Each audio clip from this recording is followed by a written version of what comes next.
Good afternoon. Our little Arkansas River here is pretty dried up. So we're going to get a video of what it is, which is fairly dried up.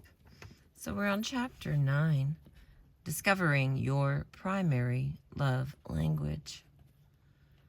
Discovering the primary love language of your spouse is essential if you are to keep his or her emotional love tank full. But first, let's make sure you know your own love language. Having heard the 5 emotional love languages, words of affirmation, quality time, receiving gifts, acts of service, and physical touch, some individuals will know instantaneously their own primary love language and that of their spouse. For others, it will not be that easy. Some are like Bob from Parma Heights, Ohio, who after hearing the 5 emotional love languages said to me, "I don't know. It seems that 2 of those are just about equal for me." God, so peaceful. "Which 2?" I inquired. "Physical touch and words of affirmation," Bob responded. "By physical touch, what do you mean?" "Well, mainly sex," Bob replied. I probed a little further, asking, "Do you enjoy your wife running her hands through your hair, or giving you a back rub, or holding hands, or kissing and hugging you at times when you are not having sexual intercourse?" "Well, those things are fine," said Bob. "I'm not going to turn them down, but the main thing is sexual intercourse. That's when I know if she really loves me." Leaving the subject of physical touch for a moment, I turned to affirming words and asked, "When you say that words of affirmation are also important, what kind of statements do you find most helpful?" "Almost anything if it's positive," Bob replied. "When she tells me how good I look, how smart I am, what a hard worker I am. When she expresses appreciation for the things I do around the house. When she makes positive comments about my taking time with the children. When she tells me she loves me. All of those things really mean a lot to me." "Did you receive those kinds of comments from your parents when you were growing up?" "Not very often," Bob said. "Most of what I got from my parents were critical or demanding words. I guess that's why I appreciated Carol so much in the first place, because she gave me words of affirmation." "Let me ask you this. If Carol were meeting your sexual needs, that is, if you were having quality sexual intercourse as often as you desire, but she was giving you negative words, making critical remarks, sometimes putting you down in front of others, do you think you would feel loved by her?" "I don't think so," he replied. "I think I'd feel betrayed and deeply hurt. I think I would be depressed." "Bob," I said, "I think we have just discovered that your primary love language is words of affirmation. Sexual intercourse is extremely important to you and to your sense of intimacy with Carol, but her words of affirmation are more important to you emotionally. If she were, in fact, verbally critical of you all the time and put you down in front of other people, the time may come when you would no longer desire to have sexual intercourse with her because she would be a source of deep pain to you." Bob had made the mistake common to many men, assuming that physical touch is their primary love language because they desire sexual intercourse so intensely. For the male, sexual desire is physically based. That is, the desire for sexual intercourse is stimulated by the buildup of sperm cells and seminal fluid in the seminal vesicles. Excuse me. When the seminal vesicles are full, there is a physical push for release. Thus, the male's desire for sexual intercourse has a physical root. Most sexual problems in marriage have little to do with physical technique, but everything to do with meeting emotional needs. For female, sexual desire is rooted in her emotions, not her physiology. There is nothing physically that builds up and pushes her to have intercourse. Her desire is emotionally based. If she feels loved and admired and appreciated by her husband, then she has a desire to be physically intimate with him. But without the emotional closeness, she may have little physical desire. Because the male is physically pushed to have sexual release, on a somewhat regular basis, he may automatically assume that that is his primary love language. But if he does not enjoy physical touch at other times and in non-sexual ways, it may not be his love language at all. Sexual desire is quite different from his emotional need to feel loved. That doesn't mean that sexual intercourse is unimportant to him. It is extremely important. But sexual intercourse alone will not meet his need to feel loved. His wife must speak his primary emotional love language as well. When in fact his wife speaks his primary love language and his emotional love tank is full, and he speaks her primary love language and her emotional tank is full, the sexual aspect of their relationship will take care of itself. Most sexual problems in marriage have little to do with physical technique, but everything to do with meeting emotional needs. After further conversation and reflection, Bob said, I think you are right. Words of affirmation is definitely my primary love language.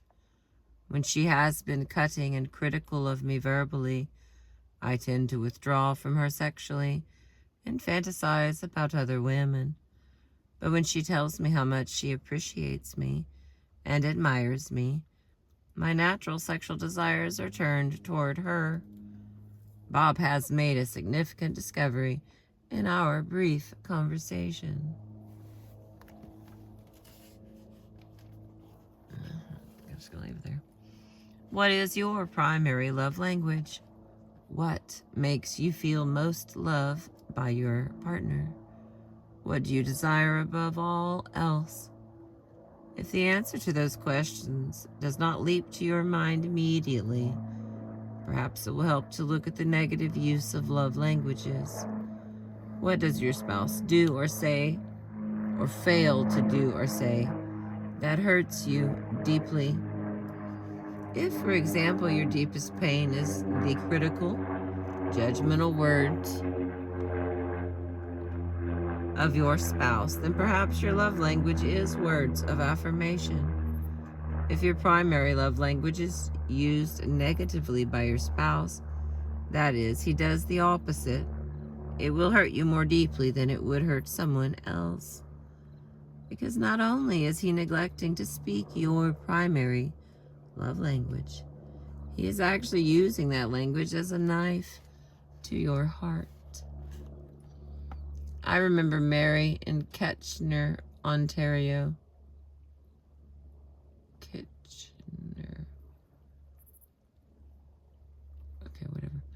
Who said, Dr. Chapman, what hurts me most is that Ron never lifts a hand to help me around the house. He watches television while I do all the work. I don't understand how he could do that if he really loved me. Mary's deepest hurt, mainly that Ron did not help her do things around the house, was the clue to her primary love language, acts of service. If it grieves you deeply that your spouse seldom gives you a gift for any occasion, then perhaps your primary love language is receiving gifts. If your deepest hurt is that your spouse seldom gives you quality time, then that is your primary love language. Another approach to discovering your primary love language is to look back over your marriage and ask, what have I most often requested of my partner? Whatever you have most requested is probably in keeping with your primary love language. Okay, it's a mirror. Hang on. There's a fly in here. There's more than one. Okay. Whatever you have most requested is probably in keeping with your primary love language. Those requests have probably been interrupted by your spouse as nagging. Interpreted. They have been, in fact, your efforts to secure emotional love from your partner.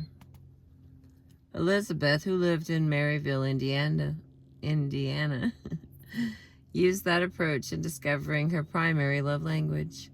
She said to me at the conclusion of a seminar session, "Whenever I look back over the last 10 years of my marriage and ask myself, what have I most requested of Peter, my love language becomes obvious.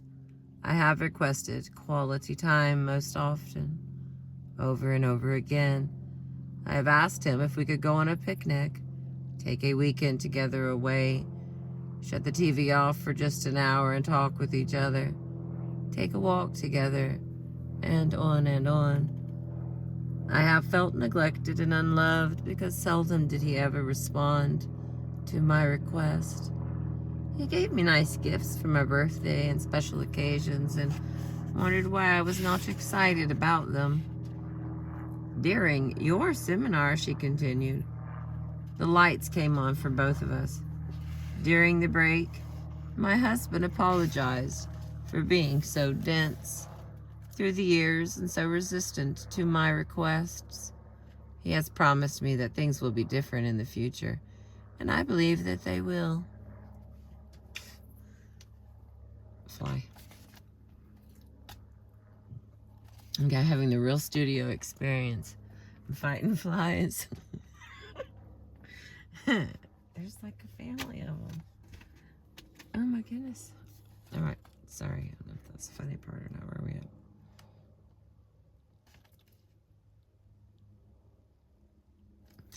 Another way to discover your primary love language is to examine what you do or say to express love to your spouse. Chances are what you are doing for them is what you wish they would do for you. If you are constantly doing acts of service for your spouse, perhaps, although not always, that is your love language. If words of affirmation speak love to you, chances are you will use them in speaking love to your partner. Thus, you may discover your own language by asking, how do I consciously express my love to my person? But remember, that approach is only a possible clue to your love language. It is not an absolute indicator. For example, the husband who learned from his father to express love to his wife by giving her nice gifts expresses his love to his wife by doing what his father did.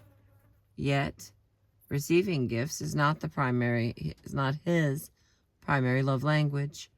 He is simply doing what he was trained to do by his father. Spend some time writing down what you think is your primary love language. Then list the other four. Then list the other four in order of importance. All right. I have suggested 3 ways to discover your own primary love language. Number 1, what does your partner do or fail to do that hurts you most deeply? The opposite of what hurts you most is probably your love language. Number 2, what have you most often requested of your partner? The thing you have most often requested is likely the thing that would make you feel most loved.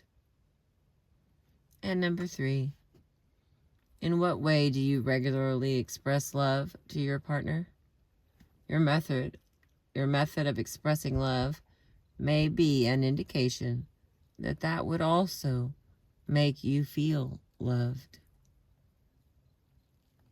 Using those 3 approaches will probably enable you to determine your primary love language.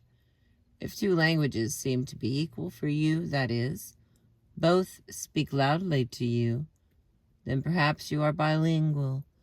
If so, you make it easier on your spouse. Now he or she has two choices, either of which will strongly communicate love to you. Two kinds of people may have difficulty discovering their primary love language. The first is the individual whose emotional love tank has been full for a long time. Her spouse has expressed love in many ways, and she is not certain which of those ways make her feel most loved. She simply knows that she is loved.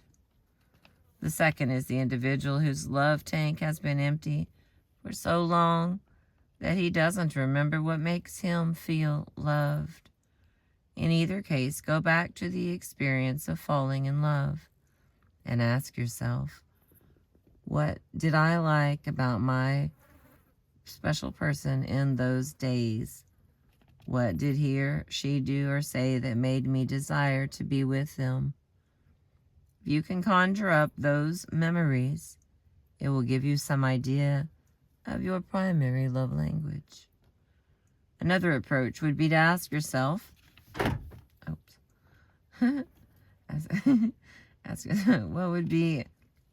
what would be an ideal mate to me?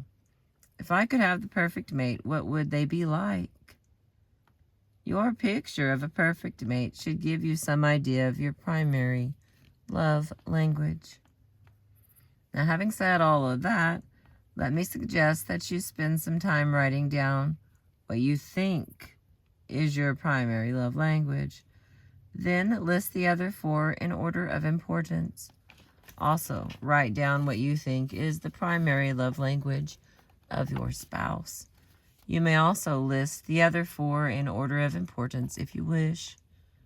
Sit down with your spouse and discuss what you guessed to be his or her primary love language. Then tell each other what you consider to be your own primary love language. Once you have shared that information, I suggest that you play the following game 3 times a week for 3 weeks. The game is called Tank Check, and it's played like this. When you come home, one of you says to the other, on a scale of 0 to 10, how is your love tank tonight? 0 means empty, and 10 means I am full of love and can't handle any more. You give a reading on your emotional love tank. 10, 9, 8, 7, 6, 5, 4, 3, 2, 1, or 0, indicating how full it is. And then your partner says, what could I do to help fill it? Then you make a suggestion, something you would like your spouse to do or say that evening. To the best of their ability, they will respond to your request. Then you repeat the process in the reverse order, so that both of you have the opportunity to do a reading on your love tank and to make a suggestion towards filling it. If you play the game for 3 weeks, you will be hooked on it, and it can be a playful way of stimulating love expressions in your marriage or relationship. One husband said to me, I don't like that love tank game. I played it with my wife. I came home and said to her, on a scale of 0 to 10, how's your love tank tonight? She said, about 7. I said, what could I do to help fill it up? She said, the greatest thing you could do for me tonight is to do the laundry. I said, love and laundry. I don't get it. I said, that's a problem. Perhaps you don't understand your wife's love language. What's your primary love language? Without hesitation, he said, physical touch, and especially the sexual part of the marriage. Listen to me carefully, I said. The love you feel when your wife expresses love by physical touch is the same love your wife feels when you do the laundry. Bring on the laundry, he shouted. I'll wash the clothes every night if it makes her feel that good. Incidentally, if you have still not discovered your primary love language, Keep records on the tank.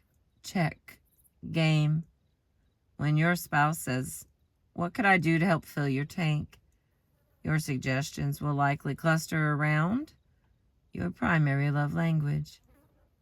You may request things from all 5 love languages, but you will have more requests centering on your primary love language. Perhaps some of you are saying in your minds that Raymond and Helen said to me in Zion, Illinois, "Dr. Chapman, all that sounds fine and wonderful, but what if the love language of your spouse is something that just does not come naturally for you?" I will discuss my answer to this in Chapter 10. Chapter 10 is titled Love is a Choice. It's a short chapter, about the same 20 minutes. I've been reading to you from the 5 love languages written by Gary Chapman. Thank you for being with me. I appreciate you.